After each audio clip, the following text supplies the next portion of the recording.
शरद पवारांच्या वाढदिवसानिमित्तानं दिल्लीतील निवासस्थानी अजित पवारांची भेट, सुनेत्रा पवारांसह भुजबळ आणि प्रफुल्ल पटेलांकडून शरद पवारांना वाढदिवसाच्या शुभेच्छा।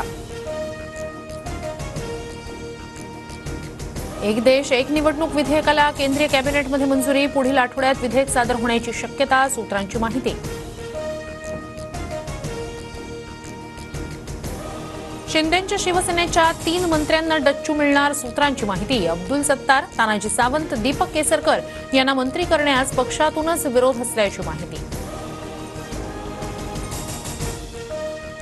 ईव्हीएम असेपर्यंत मी निवडणुकीला उभा राहणार नाही, ईव्हीएमच्या माध्यमातून मी कधीही मतदान करणार नाही, शरद पवार गटाचे आमदार उत्तम जानकर यांची मोठी घोषणा।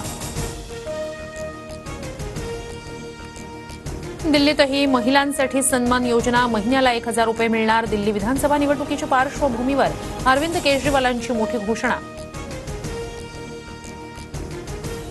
लातूरच्या बुधोडा गावातील 25 शेतकऱ्यांना वक्फ ट्रिब्युनल न्यायाधिकरणाकडून नोटीस, 150 एकर जागेवर दावा, तर शेतकरी वकिलांमार्फत नोटीसला उत्तर देणार।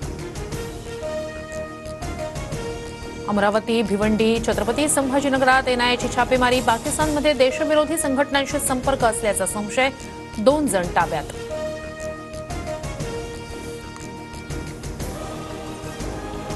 रत्नागिरीच्या जयगडमधील जिंदाल कंपनीत टाक्यांचं काम सुरू असताना वायू गळती, 35 ते 40 विद्यार्थ्यांना श्वसन आणि उलट्यांचा त्रास, जिल्हा शासकीय रुग्णालयात उपचार।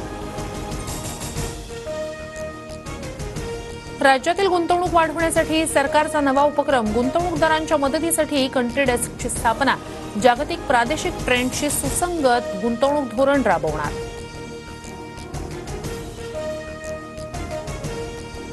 दोम्माराजू गुकेश 18व्या वर्षी बनला बुद्धिबळपटाचा नवा राजा, विश्वनाथन आनंद नंतर भारताला मिळाला दुसरा जगज्जेता, जागतिक अजिंक्यपद बुद्धिबळ स्पर्धेत चीनच्या डिंग लिरेनला चेकमेट।